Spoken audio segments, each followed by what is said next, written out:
میرے حضور کا ایک فرمان سنیے. حضور نے فرمایا میرے دوستوں میں سے قابل رشک دوست وہ ہے. حضور نے فرمایا میرے دوستوں میں سے جس کو حضور دوست کہیں اس کی تو پھر قسمت پہ ناز کرنا چاہیے. کہا میرے دوستوں میں سے جو قابل رشک دوست ہے وہ ہے جس کا سامان دنیا تھوڑا ہے نمازیں زیادہ ہیں. جب وہ چلتا ہے تو اس کی طرف اشارہ بھی نہیں ہوتا یہ فلاں صاحب جا رہے ہیں. کوئی ایسا معروف شخص نہیں, کوئی بہت عہدہ ساتھ نہیں لگا ہوا کہ جب چلے تو لوگ کہیں یہ فلاں جا رہے ہیں. اللہ اکبر. پھر میرے حضور نے فرمایا کہ ثم نقد بیدہ, حضور نے ہاتھ سے چٹکی بجائی. ثم نقد بیدہ, ہاتھ سے چٹکی بجائی اور پھر فرمایا اس کو موت بھی ایسے ہی آئی, اس کو موت بھی ایسے ہی آئی. پھر فرمایا قلت بواکی ہے, اس کو رونے والے بھی تھوڑے ہی تھے, اس کو رونے والے بھی زیادہ نہیں تھے. قلت تراسہ, اس کی وراثت بھی بہت لمبی نہیں نکلی. فرمایا میرے دوستوں میں قابل رشک دوست دیکھنا ہے تو یہ اس کا جنازہ جا رہا. تو ہماری سب سے بڑی دولت ایمان کی دولت ہے, نمازوں کی دولت ہے, شرافت کی دولت ہے. یہ دولتیں ہمیں جمع کرنی چاہیے. سویر سے لے کر شام تک دونوں ہاتھوں سے ہم امیر بننے کی دوڑ میں لگے ہوئے ہیں, کوشش کر رہے ہیں دولت جمع ہو جائے, دونوں ہاتھوں سے اکٹھی کر رہے ہیں, امیر بن جائیں, دولت مند بن جائیں. خیال ہے کہ اگر دولت بہت ساری ہوگی تو سکون ملے گا, جب مل جاتی ہے دولت تو پھر سکون نہیں ملتا. کہتے کچھ اور حاصل ہو تو سکون ملے گا. ساری زندگی اس دوڑ میں گزر جاتی ہے.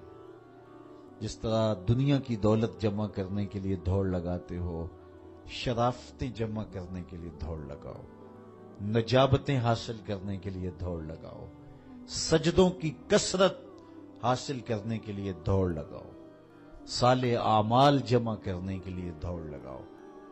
خوش نصیبی ہے, ہاں اپنے بچوں کے لیے کاروبار بھی کرو, رزق بھی کماؤ, دولت ضرورت کی تمہیں ہونی چاہیے تمہارے پاس, لیکن فرض کرو اگر نہیں بھی ہے تو اتنی بھی ٹینشن لینے کی ضرورت نہیں ہے. جو میسر ہے اس پہ راضی رہو.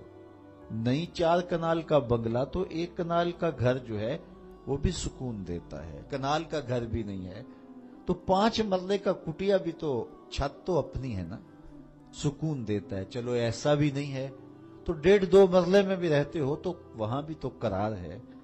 اور سنو حضور کا ایک فرمان, سیدنا علی المرتضی سے مروی ہے, میرے حضور نے فرمایا جو اللہ کے دیے گئے تھوڑے رزق پہ راضی ہو گیا, اللہ قیامت کے دن اس کے تھوڑے عملوں پہ راضی ہو جائے گا.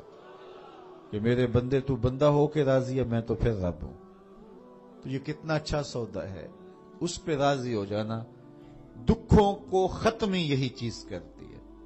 بندہ رب پہ راضی ہونا سیکھ لے تو جہاں بندہ ہوگا وہیں خوش ہوگا, اور راضی ہونا نہیں سیکھے گا تو کھرب پتی بھی ہوگا, نفس کی کمینگی ختم نہیں ہوگی.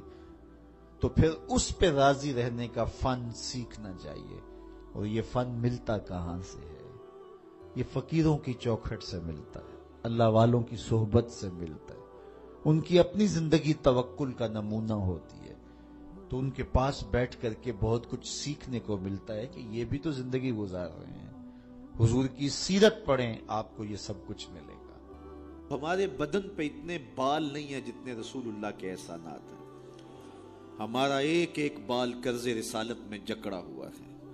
خدا شناسی تو بڑی دور کی بات ہے, ہم خود شناس بھی نہیں تھے. ہمیں تو اپنے آپ کا بھی نہیں پتا تھا کہ ہم کون ہیں. اور مجھے بتاؤ جس کو یہ بھی نہ خبر ہو کہ میں کون ہوں, اس کے پلے ہوتا کیا ہے.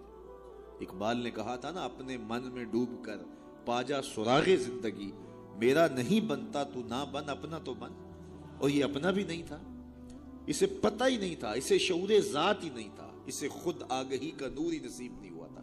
تبھی تو انسان ہو کے, اشرف المخلوقات ہو کے, درختوں کو, پتھروں کو, حشرات الارض کو, چوپایوں کو اپنا معبود سمجھتا تھا. انسان کی پیشانی کہاں کہاں رسوا نہیں ہوئی. درختوں کی جڑوں کو اس نے سجدہ کیا ہے, یہ کیچوا نہیں ہوتا مچھلی پکڑنے کے لیے جس کو کانٹے سے لگاتے ہیں، کسی زمانے میں یہ بھی انسان کا معبود ہے۔ پتھروں کو اس نے معبود سمجھا، بہائم کو، چوپایوں کو، لٹکتے پھلوں کو، برستی بارش کے قطروں کو معبود سمجھتا رہا۔